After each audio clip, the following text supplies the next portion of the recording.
Mais uma vez, boa tarde a todos que estão aqui acompanhando esse primeiro céu virtual. É uma alegria poder estar aqui com vocês. E foi pedido, né, pela Divina, pelo Rubens, que fizéssemos essa palestra, por assim chamá-la, de encerramento, falando sobre esse tema: eu sou o caminho, a verdade e a vida, ninguém vem ao Pai senão por mim. Essa é uma frase de Jesus que se encontra no capítulo 14, versículo 6 do Evangelho de João. É muito interessante percebermos o contexto dessa fala de Jesus, porque todas as vezes que nós lemos os evangelhos, nós temos que contextualizar a leitura, o acontecimento, contextualizar o fato. E esse capítulo 14, e não só o capítulo 14, 15, capítulo 16, são 3 capítulos do Evangelho de João em que Jesus deixa, por assim dizer, as orientações para os discípulos e trata de assuntos que são assuntos mais do campo da espiritualidade, do campo da reflexão. E esse capítulo 16, logo o primeiro versículo, Jesus começa a dizer aos discípulos: não se turbe o vosso coração. Então, ali, naquele momento, Jesus estava quase que ultimando a sua presença aqui na terra. Naquele momento, Jesus estava conversando com os discípulos, como que preparando-os para o que viria a acontecer, para a missão que eles teriam depois que Jesus aqui estivesse. E aí, então, ele vai dizer: não se turbe o vosso coração. Credes em Deus, crede também em mim. Na casa do meu Pai há muitas moradas, pois se assim não fosse, eu já vou-lo teria dito. E é necessário que eu vá primeiro, para preparar-vos o lugar.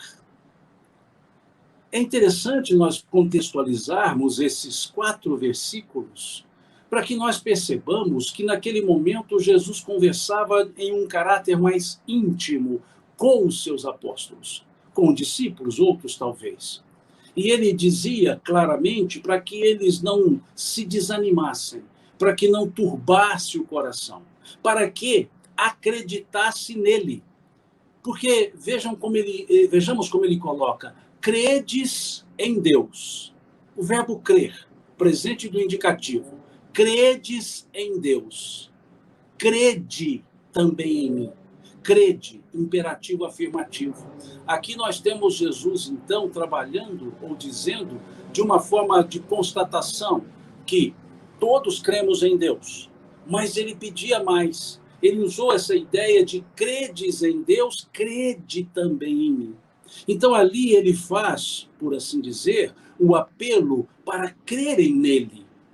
E aí ele diz então que ele iria primeiro para preparar o lugar. E nesse sentido, então, preparando o coração daqueles discípulos, ele vai explicar a eles que era necessário ele estar primeiro preparando o lugar, e depois, no versículo 5, ele vai dizer: e voltarei para levar-vos comigo. E aí, Tomé faz uma pergunta a Jesus. Ele primeiro faz uma afirmativa e depois faz um pedido. Ele diz: Senhor, nós não sabemos o caminho para onde vais. Mostra-nos o caminho. E aí, então, é o momento que Jesus vai dizer aos discípulos, por esse pedido de Tomé.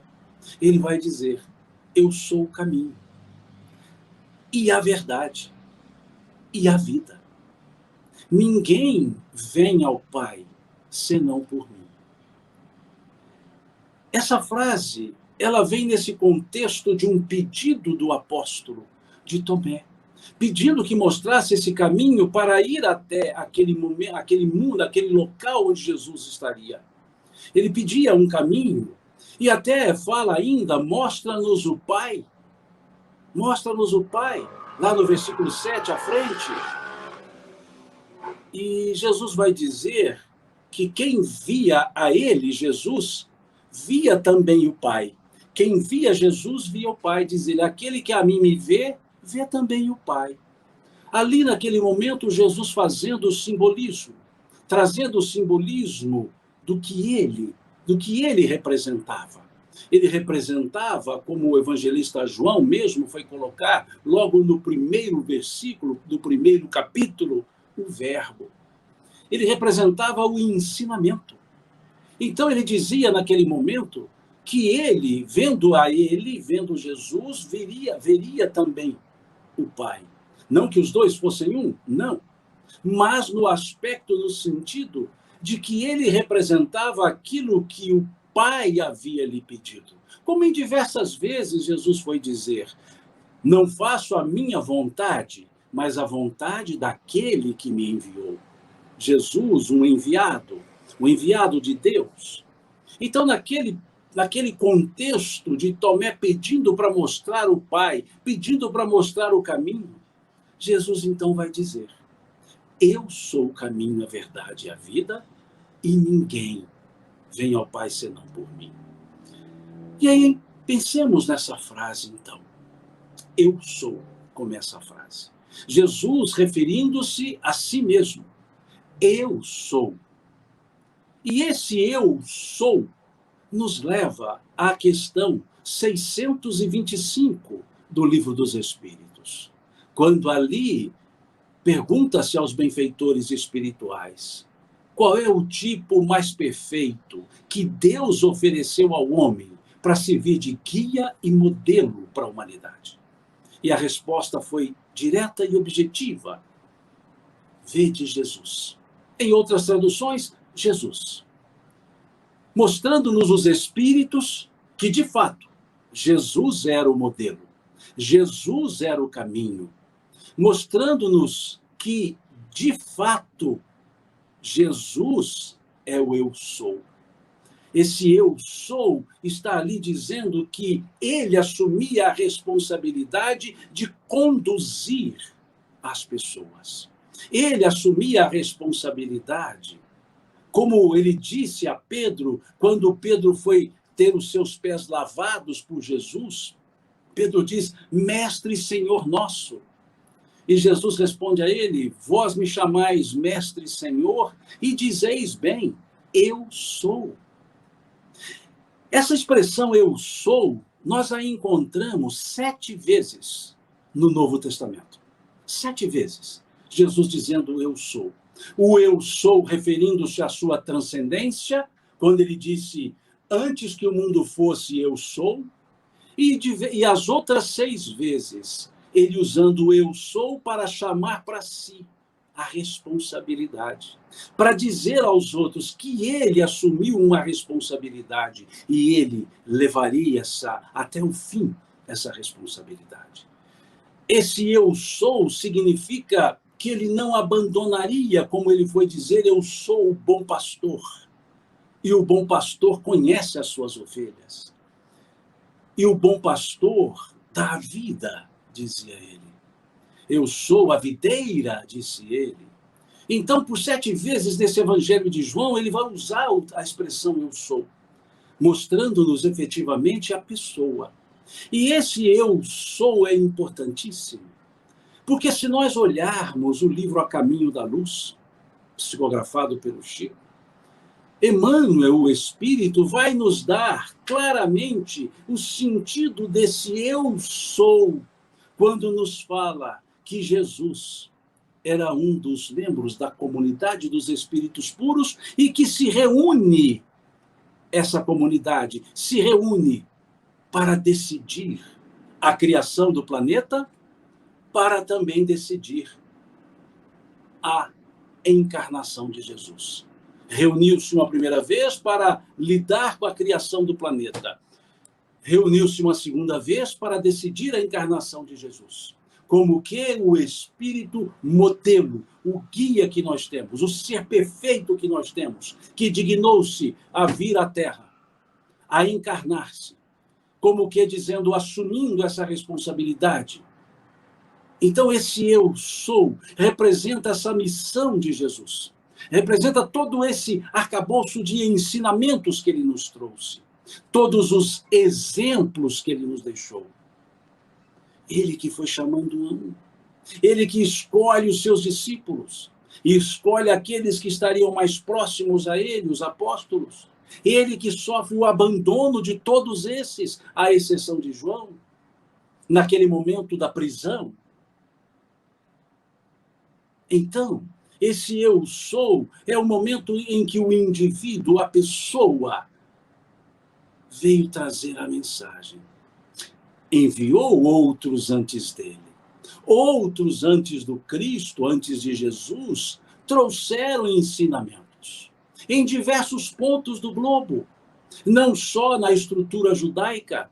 Tivemos mensageiros de Jesus em diversos lugares da terra, em diversos povos da terra, da China até as Américas.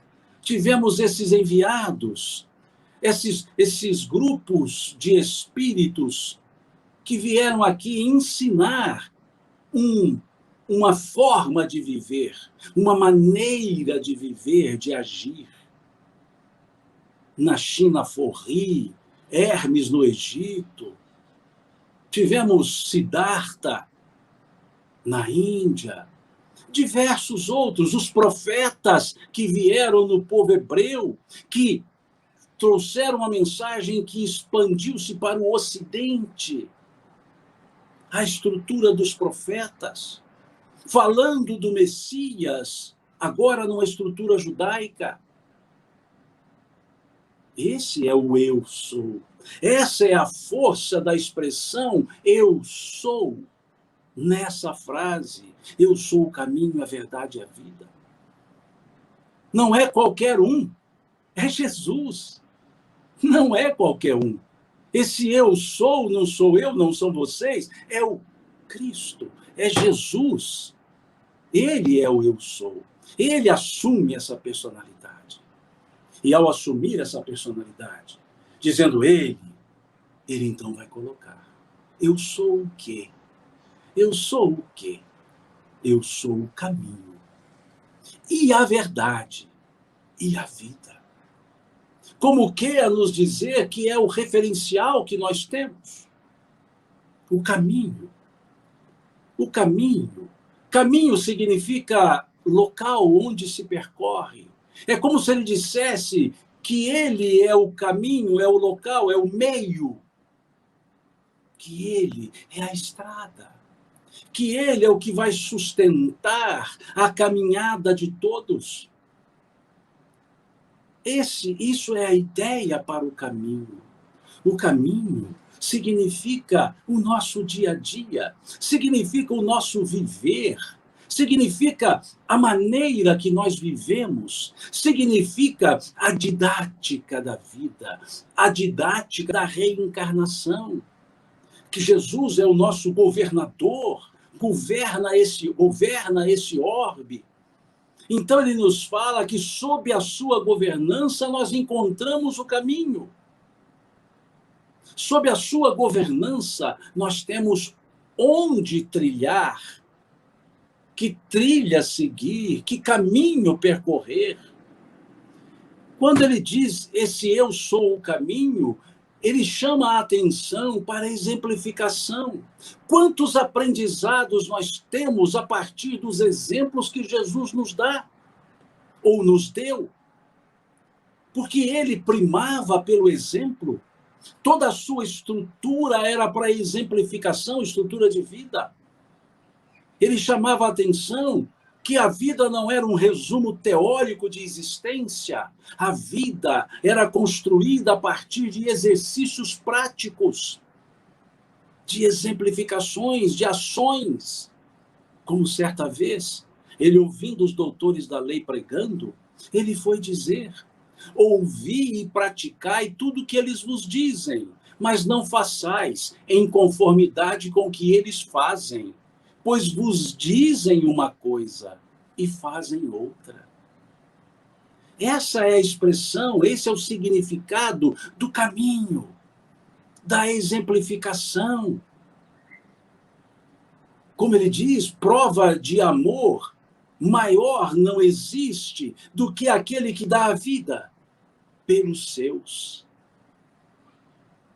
Quando foi procurado pelos discípulos de João, o Batista, João estava preso, enviou os discípulos dele para que perguntassem a Jesus se Jesus era aquele que havia de vir.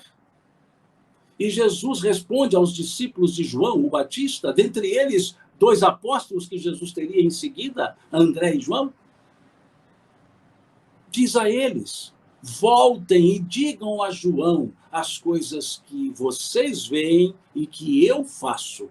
Os cegos veem, os surdos ouvem, os coxos andam. Em outras palavras, dizendo aos discípulos de João, contem para João, o Batista, o que eu estou fazendo. E ele vai saber, pelo que eu estou fazendo, se eu sou ou não aquele que havia de vir. Essa é a ideia para o caminho. Essa é a expressão caminho. E nós temos esses exemplos relatados nos evangelhos. Nós temos diversos outros exemplos relatados por Humberto de Campos, no livro Boa Nova, por Dona Amélia Rodrigues, no livro Pelos Caminhos de Jesus, ou no livro Primícias do Reino. Nós temos vários exemplos desse caminho, dessa demonstração prática. Porque a expressão, a palavra caminho, significa justamente isso, a prática, o fazer. Nós não estamos aqui para um aprendizado teórico, nós estamos aqui para um aprendizado teórico de aplicabilidade, para aplicabilidade. A Terra, esse planeta no qual estamos, essa encarnação na qual estamos, é o nosso laboratório de experiências evolutivas. Aqui vamos experimentando, experienciando, por assim dizer, conforme vemos na questão 230 do Livro dos Espíritos, quando lá na questão 230 pergunta-se aos benfeitores espirituais se no estado errante o espírito evolui, e os espíritos respondem: sim, em conhecimento, segundo a sua vontade, mas só o contato com a matéria lhes permite exercitar o conhecimento adquirido. Então, aqui, quando Jesus fala o caminho, ele vem nos dizer que aqui na Terra, que na encarnação, onde nós estamos agora, nós podemos crescer, nós podemos evoluir, errando, consertando o erro, aprendendo. É isso. É esse o aspecto, mostrando-nos que o reencarnar, o estar constantemente na matéria, como vemos na questão 171 do Livro dos Espíritos, é uma oportunidade redentora. É uma oportunidade que nós temos de redirecionar nossos caminhos. Vejam, nossos caminhos. Redirecionar nossa vida. Começar quantas vezes, ou recomeçar quantas vezes forem necessárias. E o caminho a percorrer, para nós que estamos aqui, é entender de onde viemos, para onde vamos, por que estamos aqui. É essa a ideia que a doutrina espírita nos traz, explicando-nos que a ciência que estuda a origem, natureza e destinação dos espíritos, como nos fala Kardec. Então o caminho está posto, o caminho está aberto, o caminhar é nosso. Jesus abre-nos o caminho e pede que caminhemos. Pede que caminhemos. O caminho, o Cristo, o caminhar é nosso. O caminhar é o nosso esforço. Volto a dizer, o caminho está posto. Caminhemos. E acrescentou ele: eu sou o caminho e a verdade. Trouxe-nos Jesus um outro valor. Valor.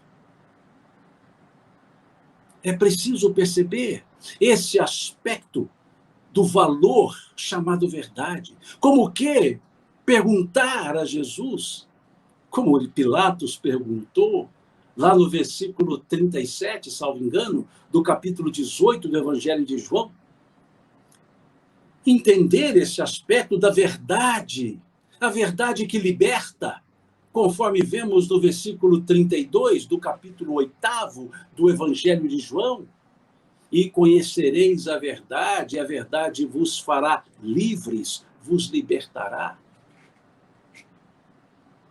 Como vemos no capítulo 17, versículo 17, também do Evangelho de João, quando ele diz, que ele pede ao Pai, porque o capítulo 17 é uma oração que Jesus faz, pedindo a Deus, pelos apóstolos, para que Deus cuidasse dos apóstolos. É o capítulo 17 inteiro, é uma prece.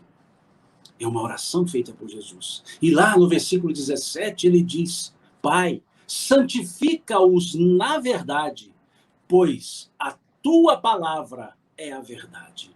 A palavra, tua palavra. O ensino que veio do Pai, que veio de Deus, que Jesus representou, que Jesus trouxe. É esse o sentido, a verdade.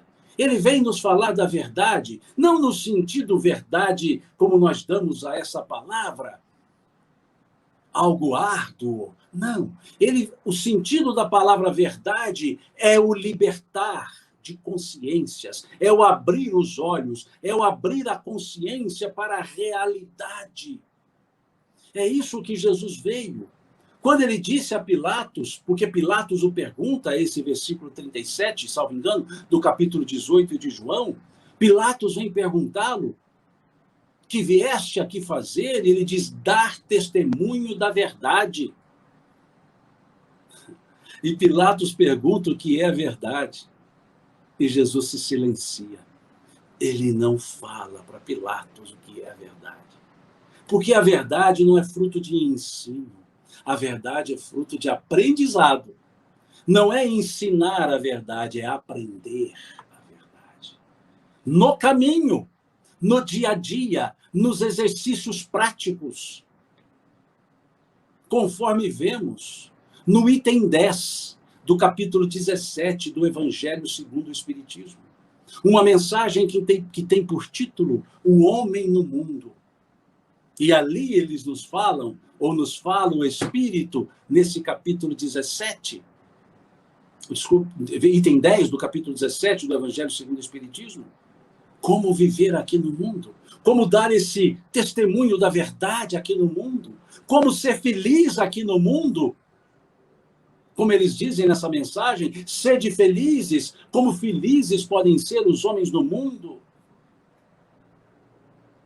É isso. É esse o sentido da verdade.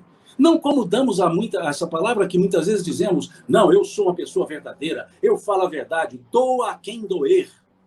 Mas Jesus não falava a verdade, doa a quem doer. Jesus, ele propiciava a construção do entendimento da verdade. Por isso ele não foi dizer a Pilatos, porque uma verdade dita para ouvidos mentirosos se transforma numa mentira. A verdade é como aquela expressão que Jesus utiliza numa forma parabólica, não jogueis pérolas aos porcos. A verdade, dizia Francis Bacon, não é fruto da autoridade, mas do tempo. A verdade é fruto do tempo, dizia Francis Bacon. Como disse Marilena Chauí, a verdade não pode escandalizar. É esse o aspecto que nós precisamos entender.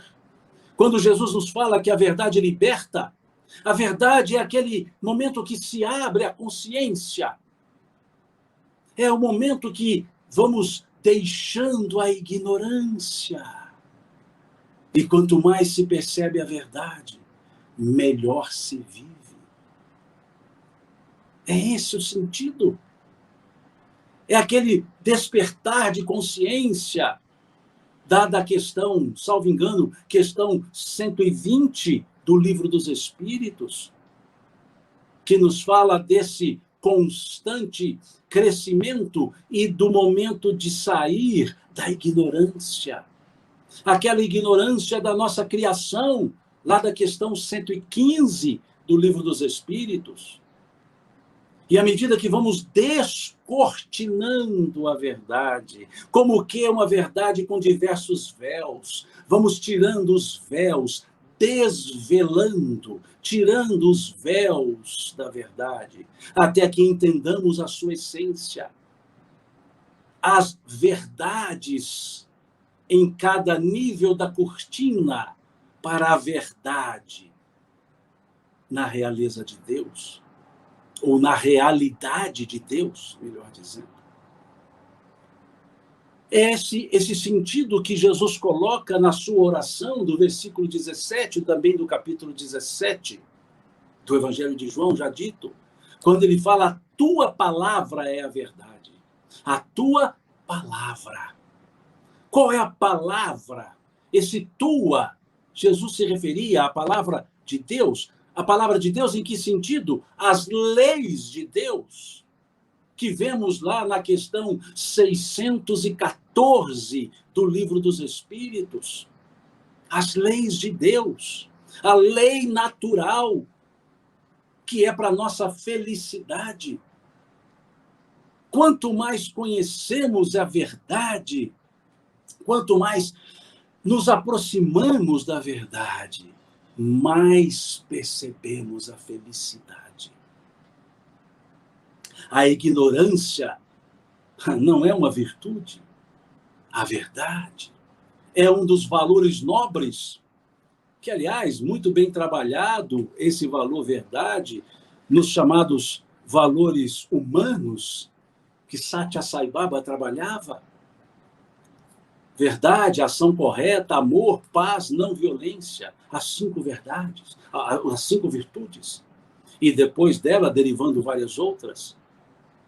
Verdade, ação correta, amor, paz, não violência. Vejamos que a verdade é a primeira. Com a verdade, nós praticamos, ou seja, a verdade é a ação correta. Saber para fazer. Verdade, ação correta. E a ação correta pelo amor, que dá o senso de paz, que leva às atitudes de paz, à não violência. Os 5 valores nobres da educação em valores humanos. Verdade, ação correta, paz, amor, paz, não violência. Jesus está trazendo esse conjunto. Tua palavra é a verdade. Nos leva ao Logos, ao Verbo, que está lá no capítulo 1 do Evangelho de João. No princípio era o Verbo. A palavra. E é interessante essa forma que João utiliza, quando ele diz lá no seu Evangelho, tudo que foi feito por causa do Verbo, da palavra. E a palavra é a verdade, ou seja, ela deve sempre expressar a ideia da verdade. Não de maneira ofensiva, respeitando a possibilidade de entendimento das pessoas, como Jesus fazia. Ele ensinava essa verdade. Por exemplo, o reino dos céus, o reino de Deus, ele ensinava de diversas maneiras, em função dos diversos tipos de entendimento das pessoas. Falava por parábolas, para facilitar o entendimento, como ele mesmo diz, no capítulo 16 do Evangelho de João. Falo por parábolas porque eles vendo não veem e ouvindo não ouvem. Mostrando então que a verdade é para ser trabalhada, não é para ser imposta, não é para ser incutida, é para ser trabalhada, para ela a verdade ser entendida, percebida, sentida. Eu sou o caminho, a verdade e a vida. diz-nos Jesus. E a vida. A vida que nós percebemos quando Jesus nos fala no versículo 10. No versículo 10, do capítulo 10 do Evangelho de João. Quando Jesus diz: eu vim para que todos tenham vida e a tenham em abundância. Eu vim para que todos tenham vida e a tenham em abundância, mostrando Jesus que a vida não é só uma forma orgânica, que a vida não é só uma existência, que a vida é mais. Quando ele diz vida em abundância, vem nos falar da imortalidade. A abundância da vida é justamente que ela não se acaba. Vem nos mostrar que vida não é sinônimo de existência, de encarnação. Aqui, agora, nesse momento que estamos na Terra encarnados, é uma etapa, é um momento da nossa vida. A vida não começa quando nascemos, não termina quando, aspas, morremos. Não começa no berço, não termina no túmulo. A vida é o dom de Deus. É aquele sopro simbólico, lá do Gênesis, o hálito de Deus. Quando diz simbolicamente, porque é uma parábola, soprou o hálito de Deus nas narinas daquele ser de barro, e o ser de barro teve vida. E uma vida que não se acaba. Uma vida que não se acaba. A matéria, como nos fala Lavoisier, se transforma. Como ele diz, na natureza nada se perde, nada se cria, tudo se transforma, dizia Lavoisier. E no aspecto espiritual, nós temos a transformação diária. É uma vida de exercícios diários, de recomeços. Essa é a vida que Jesus vem nos mostrar. Conforme vemos no versículo 25 do capítulo 11, também do Evangelho de João, quando ele vai dizer: aquele que crê em mim, mesmo estando morto, viverá. Usando a linguagem que o pessoal conhecia na época. Mesmo estando morto, viverá. Falando que a morte não acaba com a vida, que a morte acaba com o corpo, mas não com a vida. Aquele que crê em mim, disse ele, versículo 25 do capítulo 11 do Evangelho de João. Aquele que crê em mim, mesmo estando morto, viverá. Mostrando-nos Jesus que morte não é o contrário de vida, que há vida, existe vida, sempre. Não há morte não é contrário para a vida. Morte não é o antagonista da vida. Morte é o final do nascimento. Morte e nascimento se antagonizam. Nascer, morrer. Porque quando aqui encarnamos, nós nascemos. Quando daqui desencarnamos, morremos, no aspecto persona. Mas não fomos criados quando nascemos e não seremos destruídos, aspas, quando morrermos. Morte e vida, um começa, o outro dá, um dá o início, o outro dá o término. Desculpa, morte e nascimento, um dá o término, o outro dá o início. Da vida física, da encarnação. Nascimento é o meio de chegar na encarnação, morte é o meio de sair dela. É o meio pelo qual saímos da encarnação.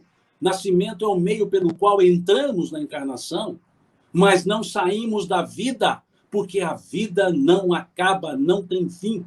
Nós somos vivos, estando nascidos, estando mortos.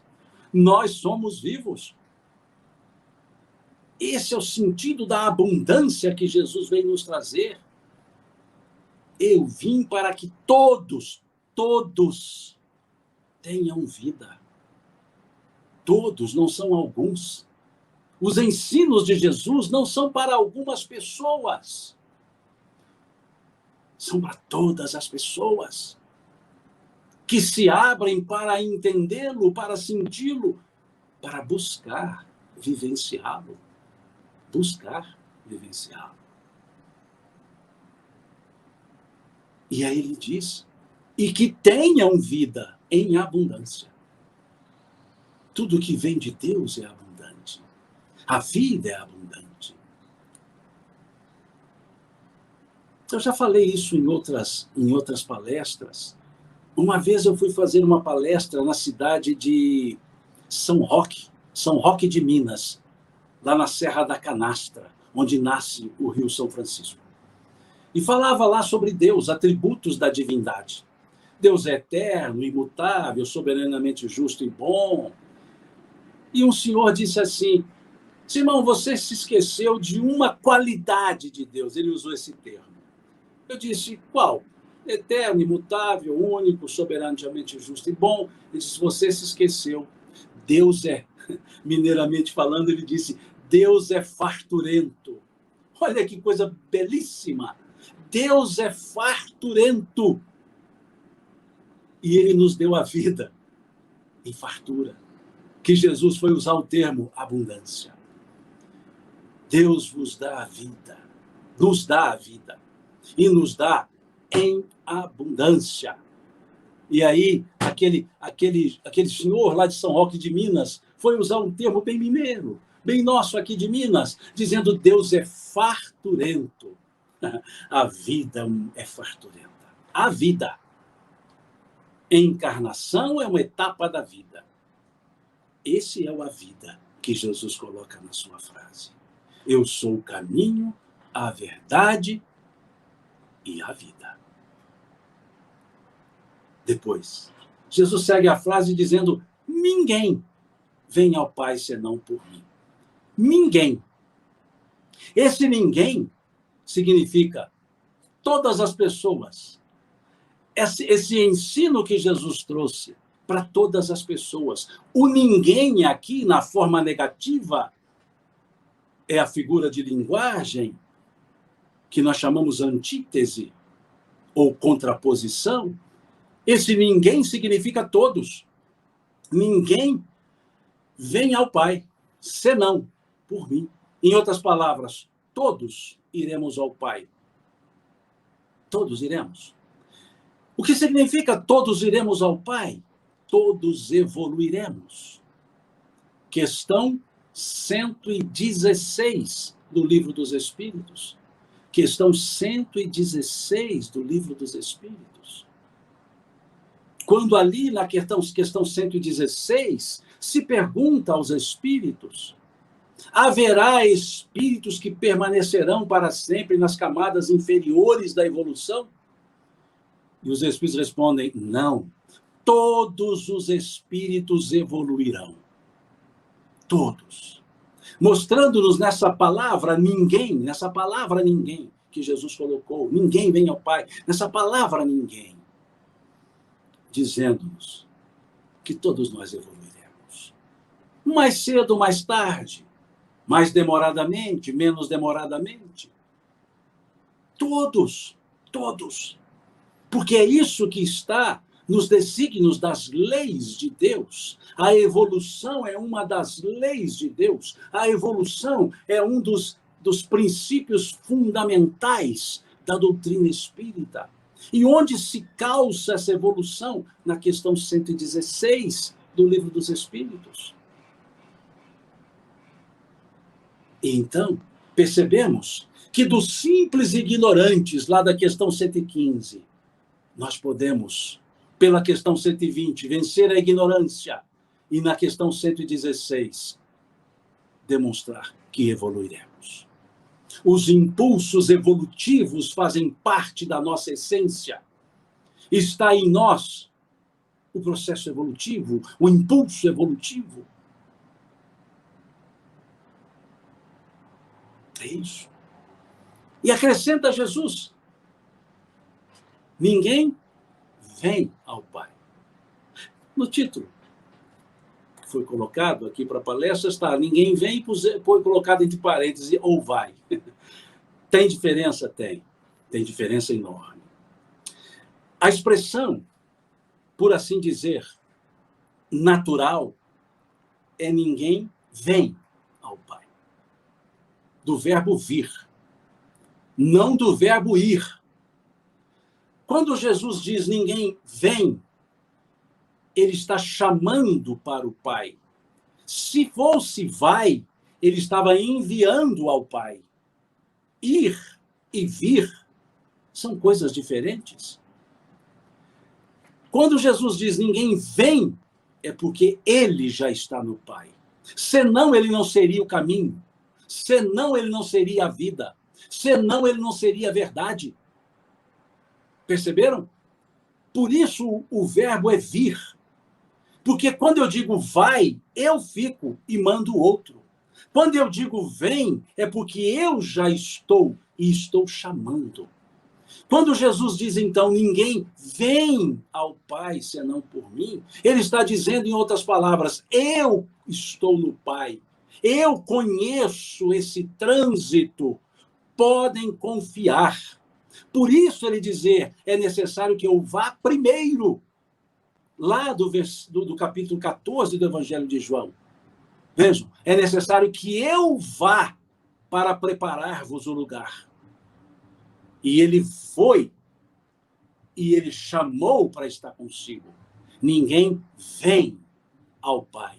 Como que dizendo, ele já está com o Pai. E está, óbvio. E está dizendo, eu estou, podem vir. Quando eu digo venha, eu estou dando mais confiança para a pessoa.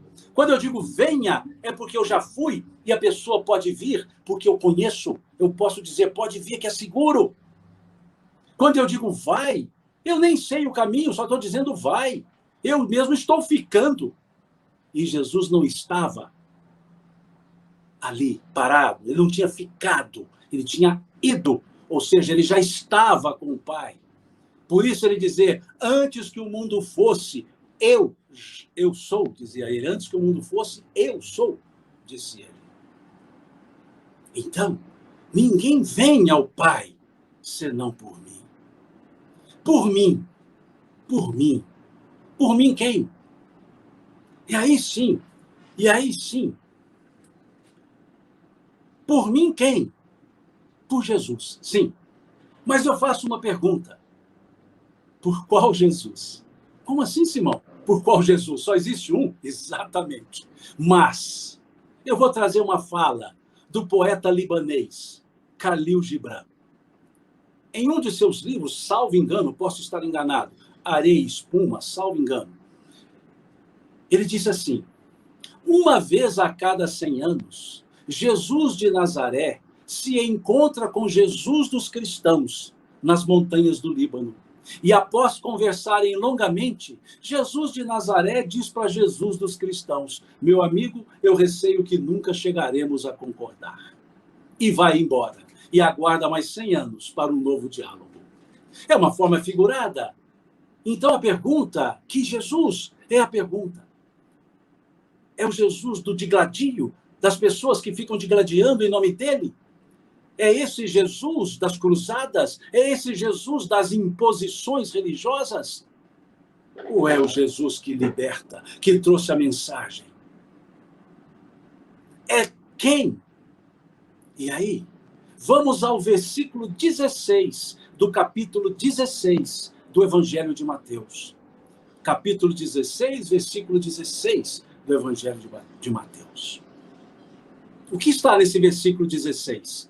Está a resposta de Pedro. Quando Jesus pergunta, no versículo anterior, no versículo 15, e vós, quem dizeis que eu sou? E Pedro responde imediatamente, tu és o Cristo, o Filho de Deus vivo.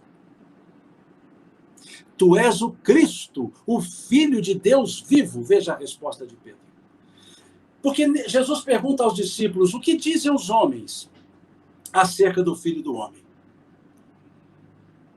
E eles respondem, Senhor, uns dizem que tu és Elias, outros dizem que tu és Jeremias, outros dizem que tu és João Batista, ou algum dos profetas ressuscitados. Resposta completamente difusa.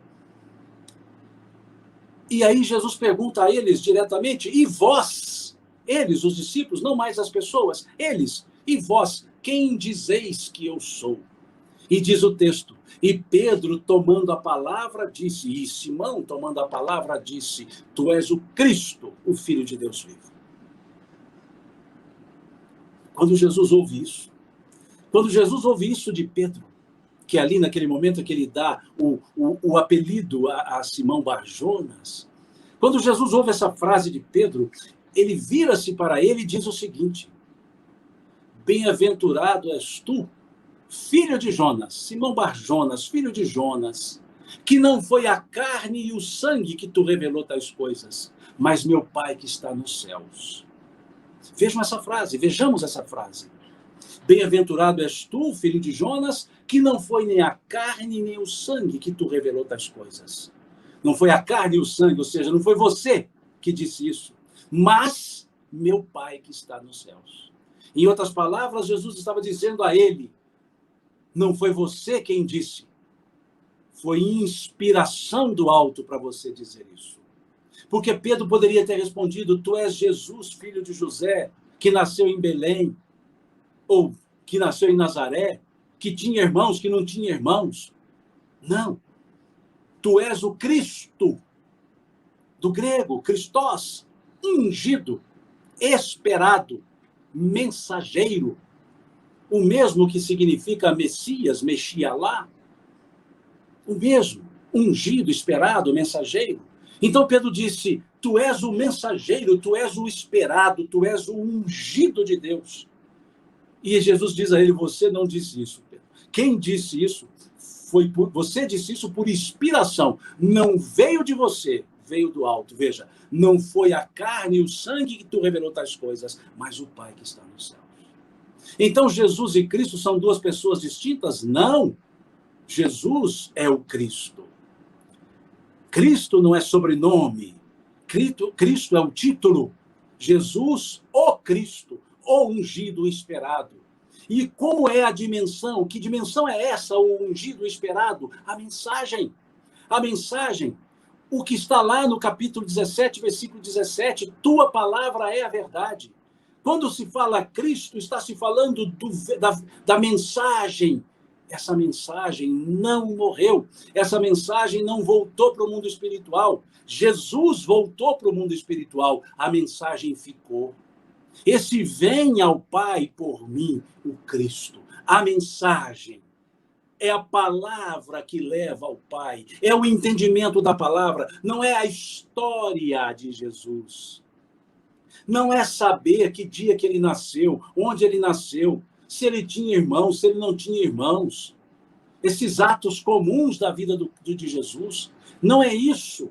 Não é decorar a sua história. Não é escrever tratados existenciais sobre Jesus, mas vivenciar a sua palavra, vivenciar o seu ensino, vivenciar aquilo que ele nos deixou. Palavras remotas no tempo, mas que não nos cansam, porque são a expressão da verdade. Essa é a ideia do por mim. Como que a nos dizer que muitas pessoas da humanidade não conhecem Jesus. Não, muitas pessoas da humanidade não conhecem Jesus. Cerca de 3 bilhões, mais ou menos, são cristãos. Os outros 4 bilhões de habitantes da Terra, 4 bilhões e alguma coisa, não são cristãos. Então, quer dizer que quem não conhece Jesus histórico, não chegaria ao Pai, não iria ao Pai? Mas não conhecem Jesus histórico, mas conhecem a mensagem. Aceitaram, entenderam a mensagem que outros trouxeram em nome do Cristo, em nome do Criador, e vivenciam essa mensagem.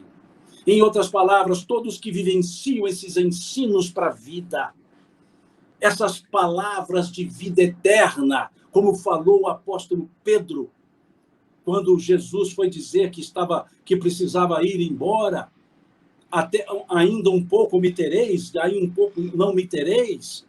E Pedro fala: Senhor, onde vais? Quo vadis? Senhor, para onde vais? Se tu fores, com quem nós ficaremos? Se só tu tens as palavras de vida, só tu tens as palavras de vida eterna. Vida eterna. O Cristo. O Cristo. Vida eterna. As palavras do Cristo não passarão, como disse ele, o Jesus, no capítulo 24 do Evangelho de Mateus. Essa geração passará, mas minhas palavras não passarão. Essas são as palavras de vida. Esse é o por mim que Jesus coloca na frase. Eu sou a verdade, eu sou o caminho, disse ele, e a verdade e a vida. Ninguém vem ao Pai senão por mim. Agradeço mais uma vez o convite.